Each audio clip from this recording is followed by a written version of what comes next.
సాయం ఆపేసింది, డబ్బులు ఇవ్వట్ల, మానవతా సాయం ఇవ్వట్ల, యుఎస్ ఎయిడ్ ఆపేసింది, ఆయుధాలు పంపించడం ఆపేసింది, అన్నీ ఆపేసింది. ఇప్పుడు మేము నీకు దేవుళ్ళం, నీ సంరక్షకులు అని చెప్పుకునేందుకు యూరప్ ప్రయత్నిస్తోంది.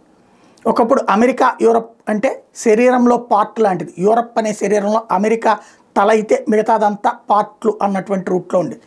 ఇప్పుడు ఆ తలకి శరీరానికి మధ్యన తగ వచ్చింది. అమెరికా ఎడ్డమంటే వీళ్ళు తెడ్డమంటారు. అమెరికా రష్యా ఉక్రెయిన్ మధ్యన యుద్ధ విరమణానికి ప్రయత్నం చేస్తుంటే వీళ్ళు యుద్ధాన్ని ఎగదొయ్యడానికి ప్రయత్నిస్తున్నారు. అలా ఎగదొయ్యాలి అంటే ఉక్రెయిన్కి ఏదో ఒకటి ఇవ్వాలి, ఉక్రెయిన్ యుద్ధం కొనసాగించాలి.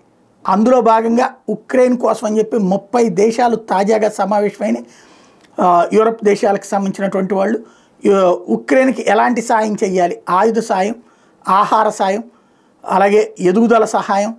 ఇంకొక వైపున ఇప్పుడు తాజాగా అమెరికా ఏర్పాటు చేస్తున్న రష్యా ఉక్రెయిన్ చర్చల్లో తమ ప్రమేయం ఉండాలని చూడటం లాంటి కథలతో అంతర్జాతీయ పరిణామాలకు కొత్త మలుపు తిప్పించే ప్రయత్నం చేస్తోంది.